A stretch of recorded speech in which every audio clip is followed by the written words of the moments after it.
Hello बच्चों, उम्मीद करते सब ठीक होंगे। पढ़ाई भी आपकी अच्छे से चल रही होगी।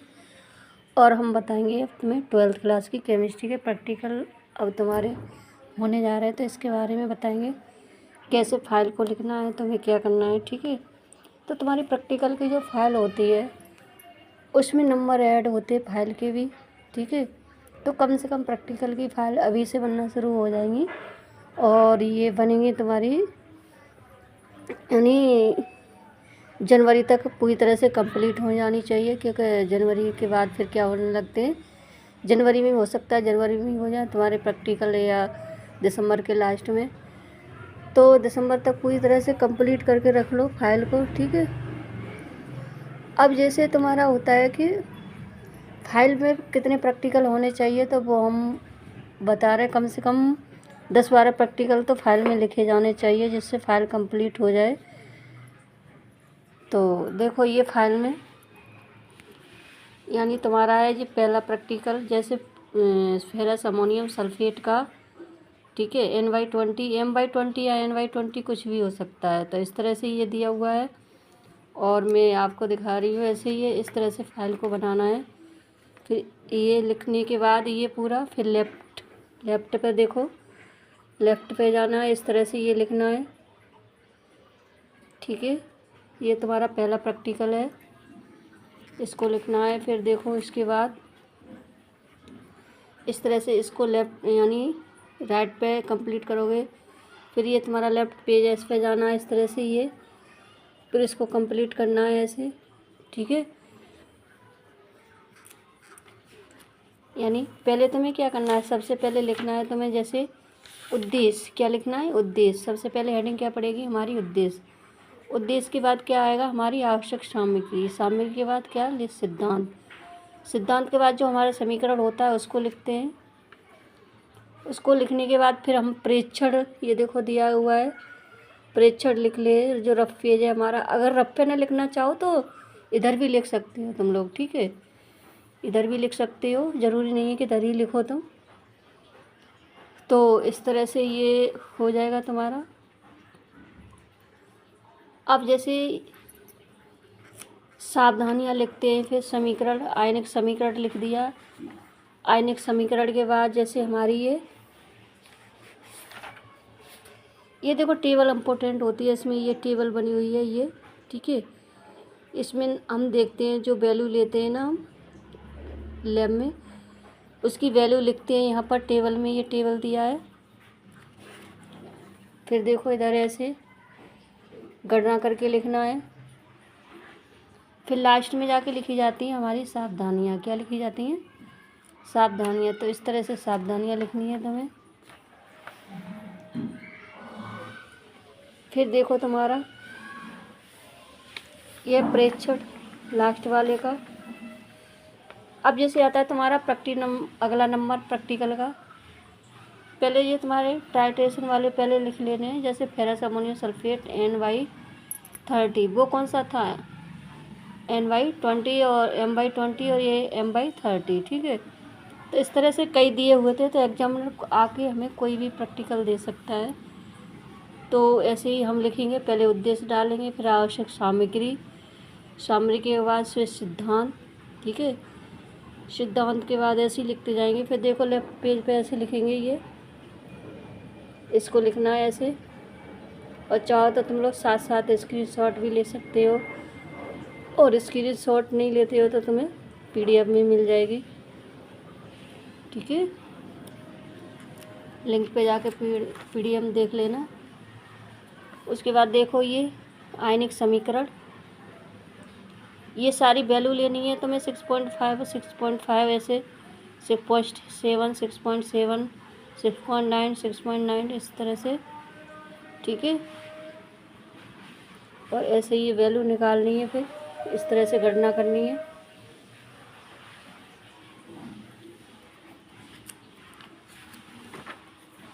फिर लिखनी है ऐसे, देखो सावधानियाँ। ठीक है, सावधानियाँ लिखनी है। फिर देखो अगला प्रैक्टिकल है तुम्हारा, अगला है फेरस अमोनियम सल्फेट M/40। ये कौन सा है? 40 वाला है। ठीक है, कोई भी दे सकते हैं तुम्हारा। तो कुछ भी हो सकता है, इसलिए ये इधर देखो ऐसे लिखते हैं फिर इसको, ठीक है। उसके बाद देखो ये गणना की है, ये गणना की है। इधर देखो ये टेबल बनाई हुई है पहली, जो टेबल के सामने वाला पृष्ठ है ना, इसी पे हम क्या करेंगे, ये गणना करेंगे। इस तरह से गणना होगी, जो कैलकुलेशन जो भी होगा वो इधर करेंगे ऐसे, ठीक है। फिर लास्ट में जाके लिखी जाती है तुम्हारी सावधानियाँ, ठीक है।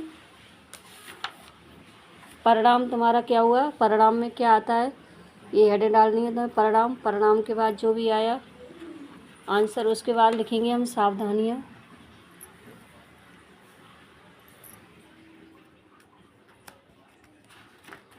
उसके बाद देखो अगला है ferrous ammonium sulphate. Ferrous ammonium यानी NY30।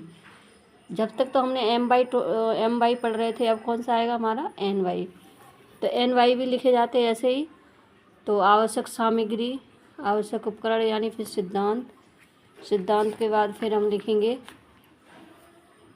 यानी टेबल बनाएंगे इस तरह से, ये टेबल बना के फिर इसके मान लिखेंगे। फिर ये देखो ऐसे कैलकुलेशन करेंगे, ठीक है। कैलकुलेशन करना है फिर इसका,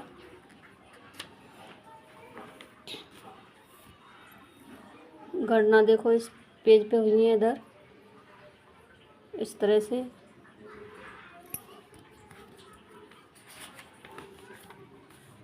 फिर देखो अगला है तुम्हारा, अगला प्रैक्टिकल है फेरस अमोनियम सल्फेट मोहर लवण। यानी ये बहुत पूछा जाता है, फेरस अमोनियम सल्फेट मोहर लवण वाला, ठीक है। तो ये तुम्हारा मोहर लवण वाला है, ठीक। इसको देखो पहले आवश्यक उपकरण सामग्री जो भी है, stand, pipette, conical flask, watch glass, रासायनिक तुला। तुला का क्या होता है, इसको पदार्थ को तौलते हैं इसमें, ठीक है, जो मैटर दिया जाता है हमारा। फिर देखो इस तरह से हम क्या करेंगे, फिर टेबल बनाएंगे ऐसे, ठीक है। और टेबल की जो गणना होगी ना, वो लेफ्ट पेज पे, लेफ्ट ना कर को तो तुम लोग राइट पे भी कर सकते हो, ठीक है। इस तरह से इधर भी कर सकते हो, राइट पेज पे भी कर सकते हो। तो इस तरह से ये दिया हुआ है तुम्हारा, ये लेफ्ट पेज है। फिर तुम्हारी लास्ट में आती है सावधानियाँ, फिर सावधानियाँ लिखनी है। फिर तुम्हारा अगला प्रैक्टिकल शुरू होता है फेरस अमोनियम सल्फेट मोहर लवण का NY40, ठीक है। तो ये कितना था सॉरी, अभी कितना पढ़ा था हमने, NY30, और ये क्या है NY40। तो इसी तरह से पूरा लिखना है, ये सिद्धांत लिखना है। फिर ऐसे करके इस तरह से टेबल बनानी है तुम्हें, ठीक है। टेबल बना के फिर ये लेफ्ट पेज पे दिया हुआ है, इसकी गणना दी हुई है, ये गणना करनी है, ठीक है। अगर गणना मतलब ऐसी नहीं करो, इस वाले पेज पे ना करो, तो राइट वाले पेज पे भी लिख सकते हो, ये दिया हुआ है। फिर ये देखो लास्ट में आके आती है तुम्हारी सावधानियाँ। तो सावधानियाँ आते ही फिर क्या हो जाता है, ये हमारा एक प्रैक्टिकल कंप्लीट हो जाता है, ठीक है। फिर देखो अगला है दिए गए कार्बनिक यौगिक में, यानी कोई भी एक पदार्थ दिया जाएगा तुम्हें, उसमें तुम्हें इसकी पहचान करनी है, ठीक है। तो ये दिया हुआ है सारा।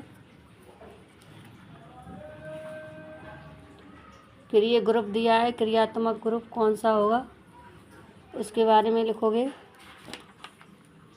ठीक है। तो इस तरह से यहाँ तक लिख दोगे। ये परिणाम, परिणाम क्या था हमारा, कार्बनिक यौगिक में ग्लिसरीन है, क्या है हमारी ग्लिसरीन है। तो ये ग्लिसरीन वाला बहुत पूछते हैं ज़्यादातर। फिर अगला है तुम्हारा, जैसे अगला एक और है, जैसे तुम्हारा दिया हुआ है, अगला है तुम्हारा इस तरह से आएगा क्वेश्चन के दिए गए लवण में अम्लीय मूलक का पता लगाना, यानी अम्लीय मूलक कौन सा है, क्षारीय मूलक कौन सा है। तो जैसे इसमें जो उद्देश्य लिखा है, उद्देश्य के बाद हम क्या लिखेंगे, आवश्यक सामग्री। आवश्यक सामग्री हम क्या क्या लिख सकते हैं, जैसे आगे तुमने लिख लिया आवश्यक सामग्री की, जैसे फ्लास्क है, बर्नर है, कॉलिकन फ्लास्क है, और तुम्हारा होल्डर है, ठीक है, पदार्थ है। तो ये जो आवश्यक सामग्री होती है ना, उसको ये लिख लेना यहाँ पर चाहे तो, ठीक है। उद्देश्य के बाद हेड डालनी होगी तुम्हें, आवश्यक सामग्री उसमें लिख लेना।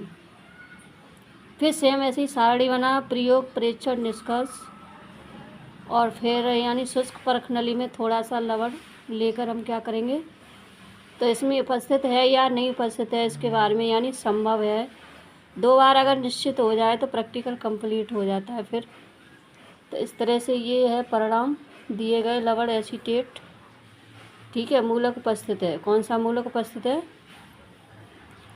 ये दिया गया है, ठीक है। अब क्या है, इस तरह से दूसरा तुम्हारा फिर स्टार्ट होता है ऐसे दिए गए, ठीक है, लवण में अम्लीय मूलक का पता लगाना। तो ये क्लोरीन वाला है तुम्हारा, ठीक है। तो पहले हमें पता नहीं होता है, जो हमें पदार्थ दिया जाता है उसमें ये नहीं पता होता है हमें कि कौन सा पदार्थ है।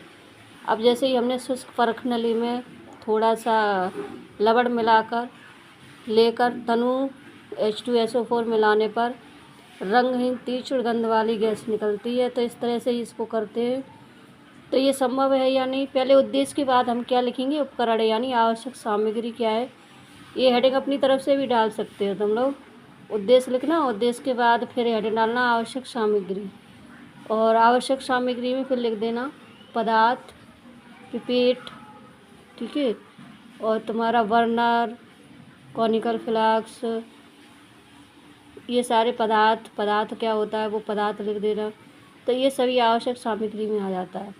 तो इस तरह से लिखोगे, और लिखने के बाद ये देखो इधर इस तरह से लेफ्ट पेज पे ये गणना कर सकते हो, ठीक है। और लास्ट में लिखा जाता है इसमें हमारा परिणाम, क्या लिखा जाता है, परिणाम। इस तरह से दिए गए लवण में क्लोराइड उपस्थित है, क्या उपस्थित है हमारा, क्लोराइड, ठीक है। तो परिणाम में यानी रिजल्ट में लास्ट में जाके ये लिख देते हैं। फिर देखो इसी तरह से एक और दिया हुआ है प्रैक्टिकल तुम्हारा, इसमें दिया गया दिए गए लवण में अम्लीय मूलक का पता लगाना। किसका पता लगाना, अम्लीय मूलक का। अब अम्लीय मूलक है, अब तुम्हें अलग से कोई भी दे देगा पदार्थ लिखने को एग्जामिनर, ठीक है। तो पहले फाइल बना के तैयार कर लो। अब जैसे उद्देश्य है, उद्देश्य में देखो तुम्हारा दिया हुआ है, यहाँ हेडिंग डालोगे आवश्यक सामग्री। तो उस आवश्यक सामग्री में जो हम यूज करते हैं ना वही आती है, जैसे पदार्थ है, फ्लास्क है, कॉनिकल फ्लास्क है, पिपेट यानी परख नली है, और तुम्हारा मग है, होल्डर है, बर्नर है, ये सभी आते हैं आवश्यक सामग्री में, ठीक है।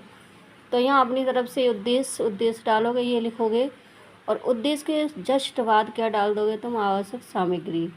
तो आवश्यक सामग्री में तुम सारी उपकरण लिख देना, उसके बाद ये टेबल बना लेना, ठीक है। इसमें लिखे नहीं है तो उसके बाद ये टेबल बना लेना, और टेबल बनाने के बाद ये सारा लिखना है कि शुष्क परख नली में सांद्र H2SO4 डालने पर, ठीक है, क्या होता है, कैसे क्या परख नली में मिश्रण। तो क्या है हमारा NO3, पहले लिखते हैं हम संभव है, फिर लिखेंगे भूरे रंग की गैस तेज़ी से निकलती है, तो क्या है, निश्चित है।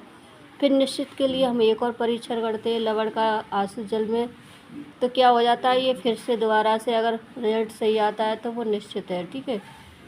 अब देखो इसका ये जो कैलकुलेशन इधर दिया हुआ है लेफ्ट वाले पेज पे, ये रिएक्शन लिख सकते हो तुम लोग ये रिएक्शन लिख सकते हो ऐसे। फिर मैं पेज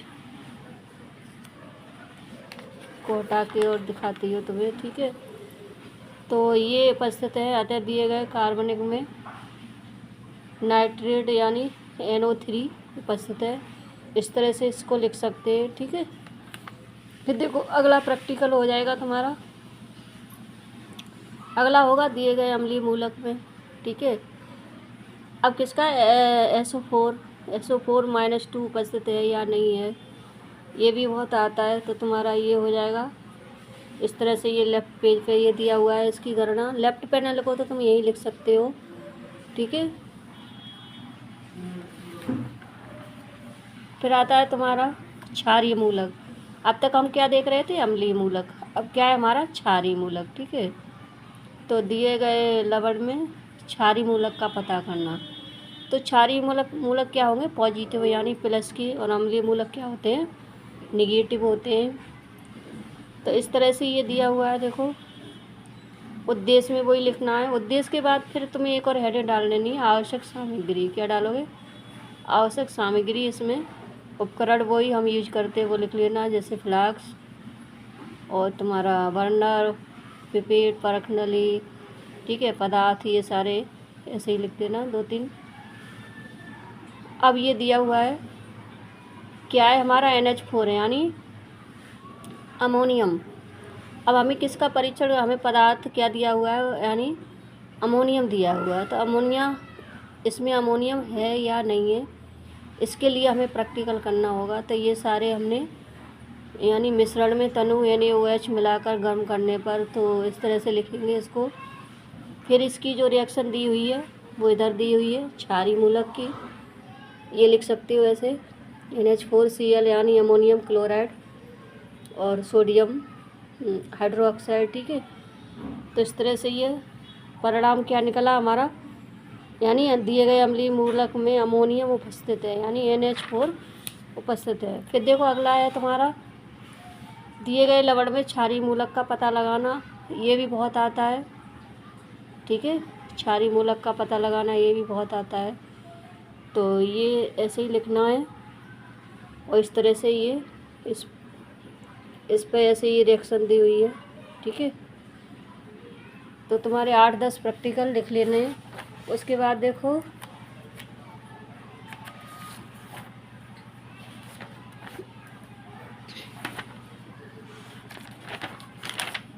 देखो ये देते हैं तुम्हारा ज़्यादातर, यानी पोटास एल्बम फिटकरी वाला क्रिस्टल तैयार करना। ठीक है, तो फिटकरी के जो क्रिस्टल तैयार करने होते, कैसे करने होते, वो सारा दिया है इसमें। देखो पहले सिद्धांत लिखोगे, आवश्यक सामग्री, सारा कुछ लिखा हुआ है सही से। ठीक है, तो ये सारा लिख लोगे। अब देखो उसके बाद फिर क्या करोगे, ये लिख के फिर ये वाला लिखोगे, ये यानी परिणाम, फिर सावधानियाँ। ठीक है, सावधानियाँ के बाद फिर देखो इधर ये डायग्राम दिया हुआ है। ठीक है, इस डायग्राम को देख रहे हो, ये डायग्राम बनाओगे। ठीक है, ये डायग्राम बनाओगे। फिर देखो ये हो गया कंप्लीट। फिर और दिया हुआ है इसमें, फेरस अमोनियम सल्फेट मोहर लवण के क्रिस्टल तैयार करना। ठीक है, तो इस तरह से ये दिया है क्रिस्टल तैयार करना। तो ये दिया है तुम्हारा। ठीक है, इस तरह से लेफ्ट फेस का डायग्राम भी बना हुआ है, तो ऐसे तुम ये डायग्राम भी बना सकते हो इसको। ठीक है,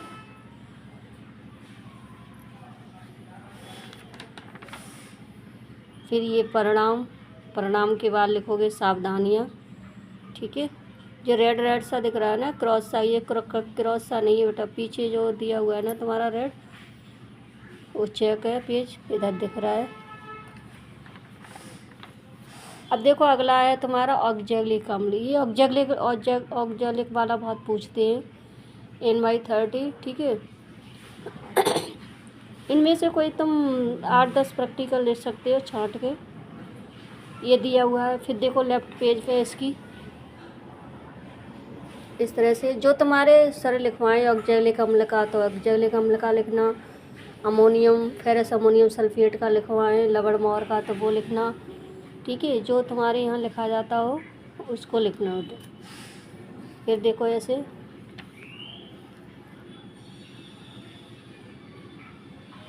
किस तरह से ये बनाया हुआ है, इधर विधि लिखी हुई है, अनुमान लिखा हुआ है, विधि को लिखना नहीं होता है। अब जैसे ये दिया हुआ है तुम्हारा इधर, उसके बाद इधर ये टेबल दी हुई है, टेबल को बनाओगे ऐसे ऐसे। ये टेबल तुम यानी राइट पेज पे भी बना सकते हो, ये लेफ़्ट पे बनी हुई है इसमें, सीधे ही लिखते जाओ तुम, यानी राइट पेज पे ही लिखते जाओ सीधे। फिर है तुम्हारा ऑक्जेलिक अम्ल NY20, ठीक है। NY20 के लिए ये ऐसे लिख सकते हो,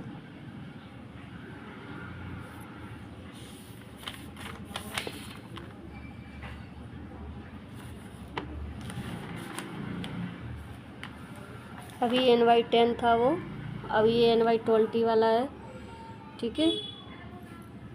अब देखो इसको ऐसे स्क्रीनशॉट लेना चाहो तो स्क्रीनशॉट ले सकते हो, और नहीं फिर तुम्हें PDF मिल जाएगी, ठीक है। डिस्क्रिप्शन बॉक्स में तुम्हें PDF मिल जाएगी, ठीक है। तो इस तरह से ये, फिर इधर देखो लेफ्ट पेज पे ये बनी हुई है तुम्हारी टेबल। कोई नहीं, इसे लेफ्ट पे नहीं, तुम राइट पे ही सीधे लिखते चले जाओ, ठीक है।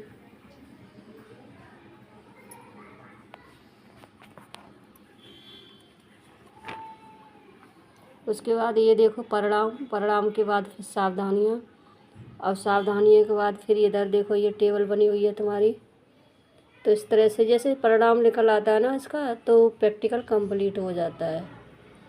तो ये परिणाम के बाद फिर लास्ट में लिखी जाती हैं सावधानियाँ, ठीक है। तो ये सावधानियाँ हो गई।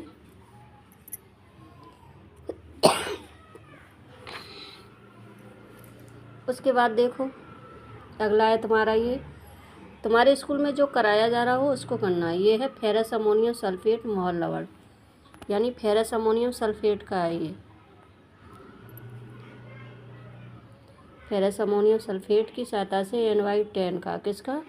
NY10 का, ठीक है। तो इसको ऐसे देख सकते हो। अब ये देखो ऐसे बनाओगे, ठीक है। फिर ये लेफ्ट पेज पे देखो इस तरह से ये बनाना है।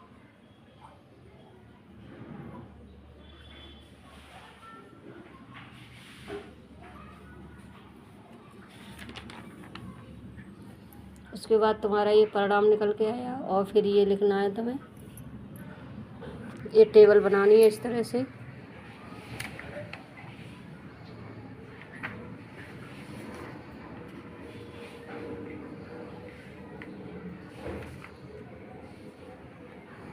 फिर ये दिया है फेरस अमोनियम सल्फेट, ठीक है। जो तुम्हें सही लगे वो लिखना, फिर इसको जो तुम्हारे स्कूल में लिखाया जा रहा हो उसको लिखना। इस तरह से ये देखो,